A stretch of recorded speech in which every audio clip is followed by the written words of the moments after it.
일곱 집사에 대해서 말씀을 드립니다. 근데 일곱 집사를 성경의 사도행전에 뽑게 된, 선출하게 된 과정과 배경에 대해 잠깐 말씀을 드리면요.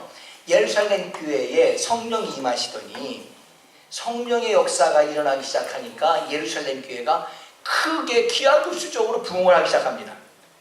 3,000명, 5,000명, 수천 명. 근데 저는요, 인원수 3,000이다, 5,000이다, 수많은 분이다, 이거보다 더 중요한 게 있어요.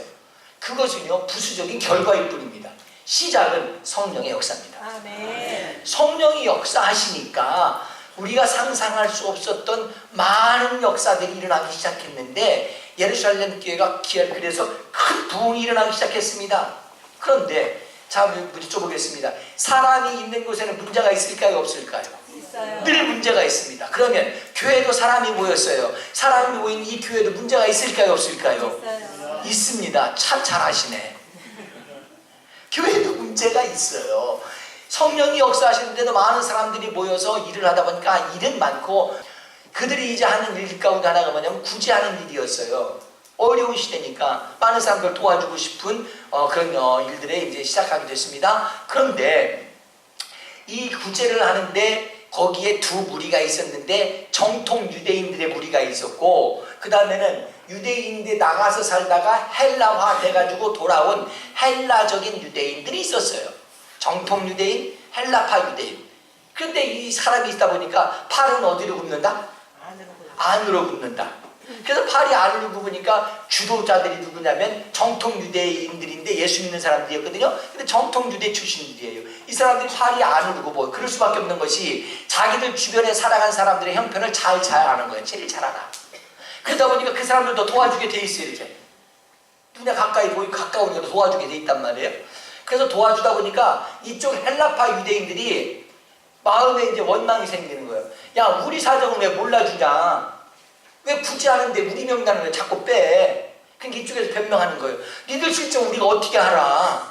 그럴 수밖에 없지. 그래도 야, 이왕에 주의 이름으로 하고 교회에서 하는 거면 형평성 있게 해야지. 왜 니들만 도와줘 자꾸 우리는 섭섭하게. 그래서 막 원망이 생기기 시작했어. 옛날에도 막 빨간 불 두르고 막 이렇게 데모했는지는 모르겠는데 막 데모가 일어났어요 지금. 그러니까 사도들이 더 이상 어떻게 할 수가 없는 거예요. 야, 그러면 우리가 너무나 일이 많아지니까 본래 할 일로 돌아가자.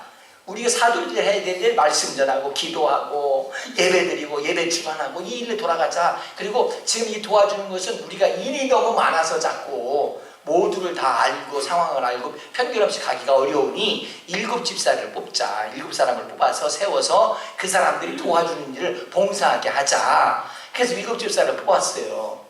근데 보세요. 사람은요, 내 주변에 있는 사람들을 너무나 잘 알기 때문에 그 사람들로 손이 갈 수밖에 없단 말이에요. 근데 이 일곱 집사를 뽑는 기준이 뭐였냐면, 어떤 기준, 이 사람의 마음이 착하다, 성품이 좋다, 봉사하고 구제하는 일을 잘한다, 그래서 뽑은 것이 아니고 구제하는 일을 위해서 뽑는데 기준이 성령이 충만한 사람이었어요. 이상하잖아요. 기준이 성령이 충만한 사람. 우리가 이걸 잘 알 필요가 있어요. 교회는 어떤 일을 하든 무슨 일을 하든 어떤 분야에서 봉사를 하든 기준이 먼저 정해져야 되는데, 기준이 뭐냐? 은혜 받은 사람. 은혜 받은 자들이 나서서 일해야 된다는 거예요. 왜요? 사람의 생각으로 하면 편견이 올 수밖에 없어요. 왜요? 내 가까이 보여지는 사람이 먼저 보여지는 거니까. 그런데 은혜 받고 하면 하나님의 뜻이 어디 있을까가 기준이 되기 때문에 하나님이 기준이 되면 아무 탈이 없습니다. 근데 내가 기준이 되면 옳으네, 그르네, 맞네, 틀리네, 섭섭하네, 지금 삐지고 막 이렇게 생겨 일이. 내가 기준이 되면 그래요. 모든 상황의 기준은 하나님께서 여러분의 모든 삶의 기준 되시기를 주님의 이름으로 축복합니다. 네. 주님의 이름으로 축복합니다. 네. 제가 옛날에 큰 교회에 있을 때요, 부목사님 있을 때 저희 위로 딸 둘을 낳고 이제 아들을 늦둥이 하나를 낳았어요. 그랬더니 사람들이요, 우리 목사님 아들밖에 안 보일 거야 라고 생각을 했어. 근데 이게 미안한데 참 저희들 아이들한테 제가 미안해요. 목회자라서 그럴 수밖에 없었던 여건들, 그런 것들에 대해서 참, 또 우리 아버지는 참 성향이 독특해가지고 그럴 수밖에 없는 아버지를 만나는 것이 내가 참 미안해요. 이번에 제가 새롭게 알게 됐어요. 저희 아들하고 이렇게 이야기를 하다 보니까 그런 것이 섭섭할 것 같아. 군대 가기 전에 아버지하고 조금이라도 매인 거 좀 풀어서 좀 보내야 되겠는데 하다가 좀 여러 번 시간을 이렇게 개인적으로 아들하고 갔다가 제가 미안하다고 해서 그랬더니 아버지 그건 다 이해해요. 그러더라고. 근데 저 지금도 마음이 늘 미안함이 있었거든요. 저희 아이들한테. 어떤 거냐면 위로 딸 둘라고 늦둥이 아들 낳았으니까 우리 목사님 눈에는 아들밖에 안 보일 거야 그래서. 근데 미안한데 교회에서는요 제가 손 한 번 안 잡아줬어요. 손 한 번 안 잡아주고요. 아주 갓난애기 때도요 우리 교인들이 애 낳고 오면 제가 안고 축복해주고 얼르고 그냥 뛰기도 하고 그냥 너무 예쁘다고 하는데 저희 집 애들은 한 번도 제가 교회에서 안아주지 않았어요. 집에서는 안아줬을지라도 교회 와서는 한 번도 안아주지 않았어요. 왜요? 저는 공적으로 이 자리에 있는 사람이지 아빠로서 교회에 목사로 있는 것이 아니에요. 그 때문에 그걸 철저히 구분해서 합니다. 왜요? 공의는 개인의 사사로운 어떤 연연할 수 없어요. 관계에. 모두의 형평성을 가지고 나가야 되기 때문에 그랬어요. 그래서 제가 또 아이들은 어렸기 때문에 마음에 상처가 되지 않을까. 그래서 내가 이렇게 니를 어려서 키웠는데 그랬더니 저희들도 알아요. 근데 다 이해해요. 야, 저 그러니까 많이 컸다. 너 군대 갈 자격 있다. 니는 많이 컸구나 이제. 충분히 그걸 이해하는구나. 제가 그렇게 받아들이게 됐어요. 여러분 사람은요 편견에 붙잡히기 쉬워요. 특별히 공적으로 있는 사람은요 사람이 기준, 내가 기준이 되면 위로 딸 둘라고 늦둥이 아들 낳았으니까 뭐 엄청 귀여워하시고 뭐 그 눈밖에는 그 아이밖에 안 보이겠지 그러지만요 아니요 하나님이 기준이 되어야 편견에 사로잡히지 않습니다. 원망과 불평과 짜증이 일어나지 않습니다. 여러분 편견은 우리를 믿음으로 살지 못하게 할 수 있습니다. 그런데 하나님께서 기준이 되면 아무 문제가 없어요. 우리 목사님은 자기 자식 안 안아줬다고 그거 가지고 불평하고 원망하는 사람 하나도 없더라고요. 어떤 사람은 심지어요 예리해 학교 선생님인데 그분이 그러더라고요. 언젠가 목사님 대단히 철저하시네요. 왜요? 그랬더니 아니 어떻게 교회에서 다른 애들은 그냥 안고 계단도 올라오고 그러는데 목사님 애들은 한 번도 이렇게 손잡아주고 얼르고 그런 게 안 보여요. 그래서 야 죄송합니다. 제가 그래서 어떤 사람은 또 그걸 예리하게 보는 분들이 있더라고요. 왜 그러냐? 교회 전체를 이끌어가기 위해서. 교회를 이끌어가기 위해서 그럴 수 있다는 거예요. 그런데 저는 그렇습니다. 제 감정이나 제 생각이나 제 삶의 스타일이 교회를 이끌어가는 기준이 아니라 하나님께서만 기준 되길 저는 원합니다. 성령께서 철저하게 저의 목회의 모든 기준은 성령의 역사가 되기를 주님의 이름으로 축복하고 그런 교회가 저어갈 수 있도록 그런 담임 목사가 저어갈 수 있도록 여러분 많이 기도해 주시기를 부탁드립니다. 그래서 이제 성령이 기준이 되어서 이 7 집사를 뽑아갑니다. 왜요? 개인의 감정, 정통 유대인이냐 헬라파 유대인이냐 그 어떤 관계가 모든 상황을 이끌어가는 역할이 되지 아니하고 하나님께서만 기준 될 수 있도록 성령이 충만한 사람을 7 집사로 뽑게 됩니다. 자, 다시 한번 정리해 드릴까요? 교회라 할지라도 문제가 있다 없다? 있어요. 문제가 있다. 그러나 이 교회가 성령으로 충만하고 은혜로 충만하면 아무 문제 될 것 없다. 왜요? 성령께서 다스리시면 문제될 거 없습니다. 자, 그러면 적용할까요? 우리의 삶도 성령으로 충만하고 은혜 받을 때 내 눈에 보여지는 문제는 문제로 될 수밖에 없지만 믿음으로 바라보는 문제는 아무 문제 될 필요 없다. 왜요? 나를 주관하시는 분은 하나님의 성령이시기 때문에 아무 문제 될 거 없습니다. 노만 비센트 필이라는 박사가 정상에서 만납시다라고 하는 책을 남기게 됐는데 이제 이분의 영향을 받아서 로버트 슐러의 적극적 사고방식 이런 영향이 나오게 됐거든요. 그 근본이 이제 노만 비센트 필 박사예요. 근데 이분이 정상에서 만납시다라는 책을 남기는데 언젠가도 말씀을 한번 전해드릴 때 예를 들어서 전해드렸습니다만은 거기에 이런 예화가 나와요. 어떤 젊은이가 와서 선생님 내가 이렇게 이 세상을 짧게 살아왔지만 이 세상에 많은 문제 집에도 문제가 있고 자기 눈에 볼 때는 친구 관계도 사회도 직장 다 문제투성이니 이거 정말 내가 살아가기 힘듭니다. 답답합니다. 그랬더니 노만 빈센트 필 박사가 그 이야기를 해요. 이 세상에 그런 문제 없는 곳을 찾는가? 예, 문제 없는 곳이 어디 있습니까? 딱 한 군데가 있어. 저 언덕 위에 자네도 흙 파고 들어가서 속에 들어가 봐. 그러면 거기는 많이 있어도 문제가 하나도 없고 잡소리도 하나 없어. 거기가 그냥 공동묘지. 공동묘지 거기 가면 아무 말하는 사람도 없고 네가 잘났다 못났다 이렇다 저렇다 그렇게 할 사람 아무도 없어. 다시 말하면요, 이 세상에는 문제 없는 곳이 있다 없다? 없다. 모두가 다 문제가 있습니다. 그러나 하나님 안에 있는 사람은 주께서 해결해 나가실 줄로 믿습니다. 문제는요, 포기할 때 포기는 쉬울 수 있어요. 문제에 대해서 포기는. 근데 매력은요, 해결해 나갈 때 매력이 있는 거예요. 여러분, 문제를 해결할 수 있는 능력은 하나님의 도우심입니다.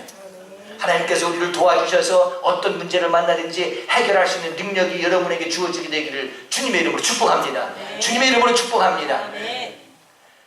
아들 군대 보내놓고서 어저께 이제 가방이 왔어요. 이렇게 옷이 왔는데 편지가 왔더라고요. 편지를 제가 잘 읽어봤어요.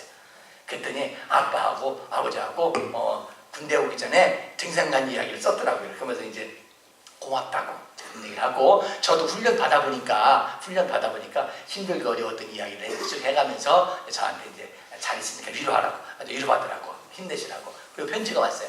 근데 거기다 등산 이야기를 썼더라고요. 한 번은요, 저희 아들하고 몇 주 전에 군대 입대하기 전에 그 계룡산을 갔어요. 등산하자고. 그 등산해서 계룡산을 딱 이제 한 봉우리 정상을 올라갔어요.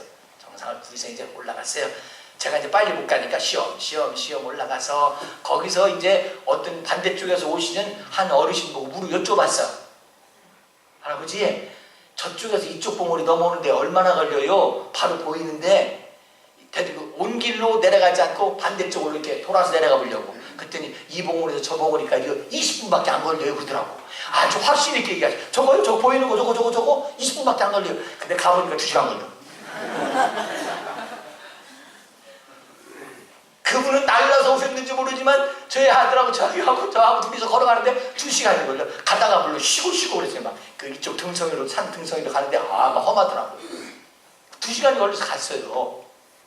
내려올 때요, 둘이서 다리가 막 후들후들 내려오는데. 그래서 출발해가지고 산 정상에서 점심 먹고 쉬엄쉬엄 가서 반대쪽 원위치까지 내려오는데 7시간 걸렸어요. 7시간. 계룡산 그래도 완전히 한 바퀴 돌고서 7시간 걸려서 내려왔는데, 내려오니까요 다리가 후들후들 운전을 못하고 있어. 운전을. 그런데도 마음속에서 이 등산의 매력이 그거더만요. 마음속에서는요, 야, 계룡산 정복했어. 여러분, 문제의 매력은 어디 있는 줄 아세요? 쉽게 포기하고 좌절하고 그건 매력이 아니에요. 해결할 때 매력이 있는 거지. 여러분, 어려운 일 만났다고 피해가지 마세요. 뚫고 나가세요. 그게 비결이 있어요. 뚫고 나가려면 오늘 결론이지만 뚫고 나가려면 성령으로 가세요. 이 하나님 앞에 돌아가세요. 믿음으로 가세요. 기도하고 가세요. 하나님 도와주셔야 뚫고 나갈 수 있습니다. 그래서 이 구제하고 아무리 좋은 일을 해도 왜 어려움이 없겠어요? 어려움 많지요.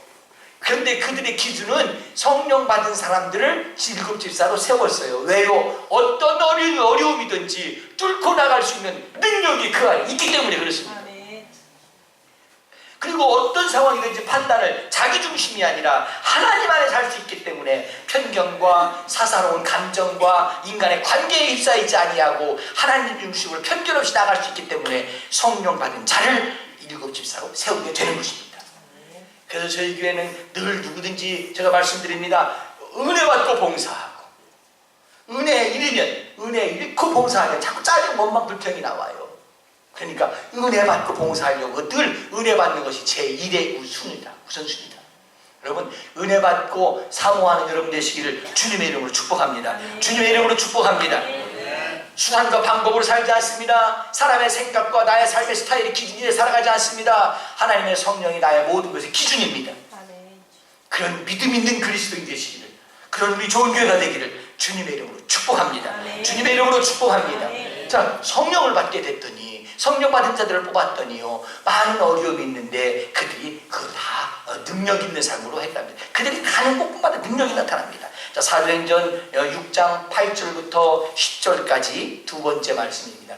시작. 스데반이 은혜와 기쁨이 충만하여 큰 기사와 표적을 일관행하니 이른바 자연인들 즉 유대인 알렉산드라인 길리기아와 아시아에서 온 사람에게 회당에서 어떤 자들이나 스데반과 더불어 등장할 때 스데반의 지혜와 성령으로 만하면 그들이 능히 일곱 집사에서 성령이 기준해가지고 뽑힌 이 사람들이요, 스데반 그 중에 대표적으로 일곱 집사는 7명이지만 그 중에 성경의 기록이 활동이 남아있는 사람 두 사람입니다. 스데반하고 빌립이라고 하는 사람 두 사람. 물론 빌립이라고 하는 사람은 예수님의 제자 가운데 있습니다. 그러나 동일 인물은 아닙니다. 다른 사람, 다른 빌립입니다. 근데 이 스데반하고 빌립이라고 하는 이 두 사람의 성경의 기록이 남아있는데 이 일곱 집사를 대표해서 이 두 사람의 공통점은 뭐냐면요, 능력이 있었다는 거예요. 능력이 있어요. 어떤 능력이냐, 누구하고 말을 해도요 능히 당할 자가 없어. 누구하고 말을 해도 우스갯소리 비속어고 좀 비아냥거리는 얘기지만 예수 믿는 사람이 물에 빠졌더니 입만 둥둥 뜨더래. 하도 말을 잘해가지고 그런 거하고 다른 거예요. 이건 말이 없어도 한마디를 하더라도 그 안에 능력이 있는 거예요. 스데반이 말하는 것을 능히 당할 자가 없었더라. 능력이 있는 거예요. 여러분, 그런 능력이 우리에게 있게 되기를 주님의 이름으로 축복합니다. 예수 믿으라고 말했는데요, 말 한마디에 그냥 이 사람 마음에 변화가 일어나 버렸어요. 이 능력이에요. 능력. 성령이 역사하시면 성령으로 충만하고 성령 안에 있게 되니까 그가 무엇을 해도 능력이 있는 겁니다. 더 나아가서요, 여기 6절이 그 앞에 있는 말씀입니다만은 그들이 가는 곳곳마다 큰 기사가 일어나고 표적이 나타나고 능력들이 나타나기 시작합니다. 귀신이 떠나갑니다. 병든 자가 낫게 됩니다. 예를 들어서 이런 말씀을 보실까요? 사도행전 8장 5절부터 6절까지 말씀입니다. 시작. 빌립이 사마리아에 내려가 그리스도의 백성에게 전파하니 우리가 빌립의 말도 듣고 행하는 표적도 보고 한 마음으로 그가 하는 말을 따르더라. 또 많은 사람에게 있었던 더러운 귀신들이 크게 소리를 지르며 나가고 또 많은 중풍병자와 못 걷는 사람이 나오니 그 성에 큰 기쁨이 있더라. 빌립이라고 하는 사람이요, 예루살렘에 피파기에 피바람이 불었어요. 스데반이 돌에 맞아 죽었어요. 순교당했어요. 그리고 피파기 심해지니까요 쫓겨서 도망갔어요. 어디로 도망갔느냐? 사마리아 성으로. 옛날 그 시대 사람들 가운데는요 사마리아 성을 지나가지도 않아요. 사마리아 성을 사람을 만나면 돌아가 피해가 버려요. 그 정도로 사마리아. 왜? 사마리아는 역사적으로 정통 유대인이 아니고 혼혈족이다 이거예요. 그냥 그렇게 무시하고 살았어요. 근데 예루살렘에 예수 믿고 예수님을 전한다고 핍하게 바람이 부르니까 도망갔는데 어디로 도망갔느냐? 도망가다가 사마리아로 돌아갔어요. 왜? 살려고 지금. 사마리아 성을 들어. 사마리아 성에 들어갈 사람들이 아니에요. 근데 살려고 핍박 때문에 피해서 들어간 것이 사마리아 성. 크게 보면은요, 사도행전 1장 8절에 있는 말씀처럼 예루살렘과 온 유대와 사마리아와 땅끝까지 이르러 사마리아가 구원받게 된다는 거예요. 근데 그렇게 될 수가 없어요. 그들의 사고는 사마리아가 어찌 구원받느냐는 거예요. 근데 핍박이라니까 할 수 없이 사마리아 성으로 들어갔단 말이에요. 그래서 사마리아 성에 들어가가지고 이제 그들이 거기 가서도 예수님을 전합니다. 근데 빌립이 지나가는데요 귀신이 떠나가고 병든 자가 낫게 되고. 보세요. 8장 5절 말씀 한번 보실까요? 여기 사도행전 8장 5절 말씀 한번 보시겠습니다. 시작. 빌립이 사마리아에 내려가서 백성이 누구를 전파하고요? 이게 참 희한한 것이요. 지금 예루살렘에서 예수를 전한다고 핍박받거든요. 근데 도망와서도 한다는 소리가 뭐예요? 그리스도를 전파하는 거예요. 전혀 굴하지 않습니다. 또 예수님을 전합니다. 그 다음에 6절. 우리가 빌립의 말을 듣고 행하는 표적도 보고 한 마음으로 그가 하는 말을 따르더라. 7절.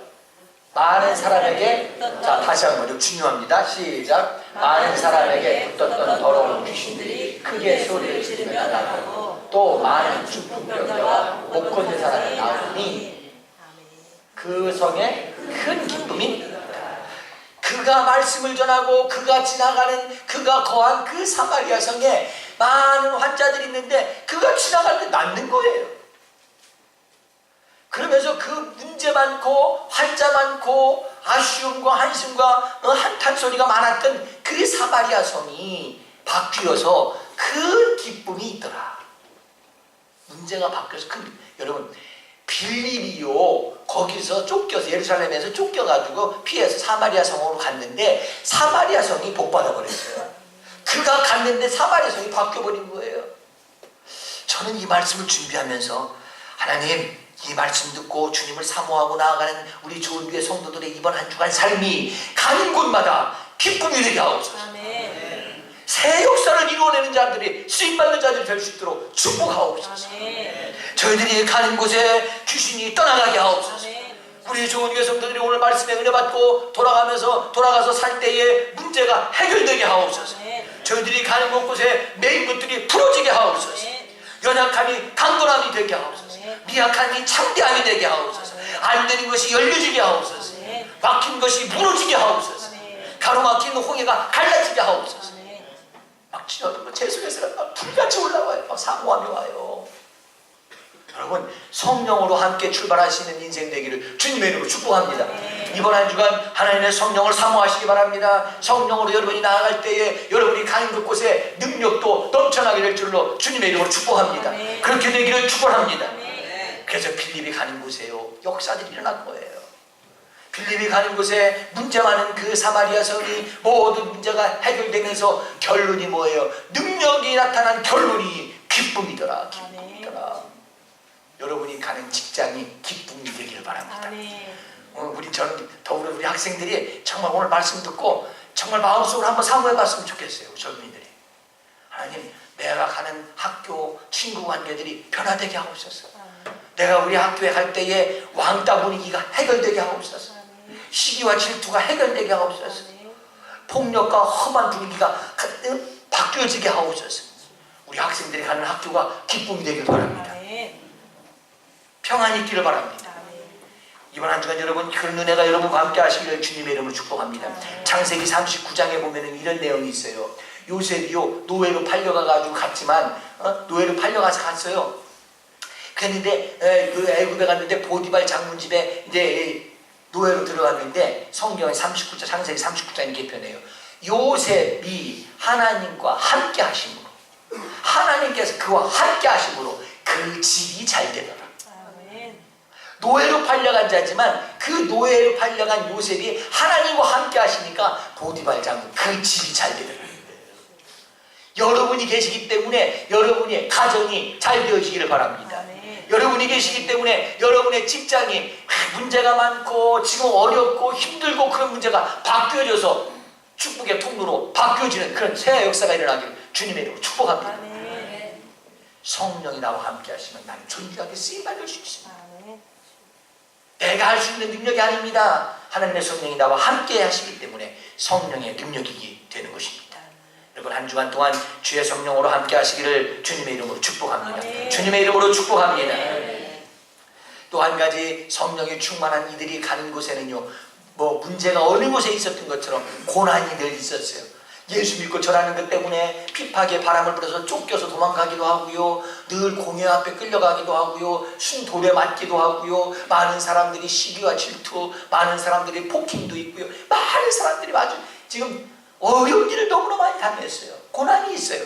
근데요, 은혜 받은 이 일곱 집사, 성령 충만한 집사, 이 사람들은요 한 번도 굴하지 않았어요.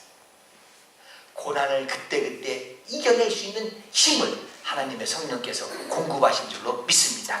사도행전 7장 54절부터 58절까지 말씀, 하나님 말씀 한번 더 보도록 하겠습니다. 시작. 그들이 이 말을 듣고 마음에 찔려 그를 향하여 이를 달려오니 수배받은 성령이 충만하여 하늘을 열어 주목하여 하나님의 영광과 및 예수께서 하늘에 서신 것을 보고 말하되 보라, 하늘이 열리고 인자가 하나님 우편에 서신 것을 보더라 한데. 7절 말씀 시작. 그들이 큰 소리를 지르며 귀를 막고 일제히 그에게 달려들어 성 밖으로 내치고 돌로 치되 증인들이 옷을 벗어 사울이라는 청년의 발 앞에 두니라. 자, 54절부터 다시 한번 보세요. 자, 이런 말씀이에요. 지금 여기에 스데반이 정말 설교를 했어요. 말씀을 전했어요. 그랬더니 말씀을 듣는 사람들이 막 마음이 찔렸어요. 근데 마음이 찔렸는데, 마음이 찔리면 회개하고 돌아오고 나도 예수 믿겠다고 그래야 되는데, 그 사람들이 어떻게 하느냐 같이 하겠습니다. 이를 갈거는 마음이 찔렸으면 예수를 믿고, 말씀 듣고 마음이 찔리면 예수 믿고 돌아오고 회개하고 나도 예수 믿겠다고 그래야 되는데, 거기다 이를 갈아요. 그 다음에 55절 56절 7절 말씀 보시죠. 시작. 그들이 곧 소리를 지르며 귀를 막고 일제히 그에게 또 뭐하고요? 마음에 이를 갈고 그것도 그에게 달려들고 58절 시작. 성 밖에 내치고 또 왜요? 돌로 칠세. 옷을 벗어 사울이라는 청년의 발 앞에 두니라. 여러분 온갖 수모를 다 당하고 고난을 당해요. 그런데요 요 말씀 근처에 이제 보면 이런 말씀이 나와요. 온갖 수모를 당하고 핍박을 당하고 공회 앞에 끌려가서 어려움도 당하고 예수 믿기 때문에 어려움이 없어요. 있을 수 있지요. 그럼에도 불구하고 이길 수 있는 힘은 어디 있느냐? 그들이 성령이 충만했기 때문에. 그게 결론이에요. 그들이 성령이 충만하니까요 하나님을 바라봅니다. 날라오는 돌을 바라보지 않고 하나님을 바라봅니다. 그랬더니 그 마음에 평안합니다. 그들이 많은 공회의 위협과 협박이 있지만 거기에 굴하지 않습니다. 스데반의 얼굴을 봤더니 천사의 얼굴과 같더라. 천사의 얼굴과 같더라. 조금도 주를 향한 믿음의 마음을 빼앗기지 않습니다. 어떤 고난이 와도 믿음이 흔들리지 않습니다. 하나님을 바라봅니다. 예수를 말합니다. 늘 믿음으로 승리하는 자들이 되어질 수 있었던 것은 성령이 충만했기 때문에 그렇습니다. 여러분 저는 사모합니다. 저는 연말에 가까우면서 인물별 설교를 하면서 정말 하나님께서 이때 이런 말씀을 주시는구나 하고 저는 말씀을 붙잡기만 하는데 내년에 더 충만한 교회가 되길 원합니다. 예배 가운데 성령이 역사하시는 예배가 되기를 진심으로 축복하고 여러분을 사모하시기를 주님의 이름으로 축복합니다. 그러면서 저는 오늘 결론적인 말씀을 드리죠. 오늘 7 집사에 대한 말씀을 잠깐 이렇게 전해드리면서 제목을 이렇게 정했습니다. 한번 따라서 하실까요? 나도 그렇게 할 수 있을까? 나도 그렇게 할 수 있을까? 나도 가는 곳마다 역사가 일어나고 나도 가는 곳에 문제가 떠나가고 기쁨이 오고 온 성을 새롭게 뒤집어놓고 바꾸고 어떤 고난이 와도 흔들리지 않고 이겨낼 수 있는 나도 그렇게 할 수 있을까? 결론입니다. 할 수 있습니다. 할 수 있습니다. 그러나 전제가 있습니다. 성령 안에서. 성령으로 충만한 성도는 주님이 그 성령 안에 함께 하시기 때문에 그가 가는 곳에 능력이 나타날 것입니다. 그가 가는 곳에 어떠한 가시밭길이 있고 고난이 있어도 주께서 이겨나가도록 새 힘을 부어주실 줄로 믿습니다. 여러분 힘들고 어려운 여건 가운데서 천사의 얼굴을 뵐 수 있도록 붙잡아 주시는 분은 하나님이십니다. 그러므로 전제 조건입니다. 성령 안에서입니다. 자, 제가 질문 드리죠. 여러분도 그렇게 할 수 있을까요? 그러면 아멘으로 대답하셨지만 여러분 이렇게 한번 대답해 보세요. 나도 그렇게 될 수 있습니다. 한번 해보시면 어떨까요? 여러분도 그렇게 될 수 있을까요? 나도 그렇게 될 수 있습니다. 아멘. 할렐루야. 그렇게 되기를 주의 이름으로 축복합니다. 그러나 성령 안에서입니다. 성령 안에서라는 걸 기억하십시오. 성령을 사모하십시오. 아침마다 일어날 때 하나님 오늘도 성령으로 내 삶을 인도하시옵소서. 아침마다 눈 뜨고 하루를 시작할 때 성령께서 나와 함께 하시옵소서. 그 발걸음 위에 함께 하셔서 여러분이 가는 곳에 능력이 나타날 것입니다. 여러분이 가는 곳에 뭐 어떠한 고난도 이겨낼 수 있는 힘을 주시고 함께 하실 줄로 믿습니다. 성령 안에서 할 수 있습니다. 성령 안에서 할 수 있습니다. 기도하시겠습니다.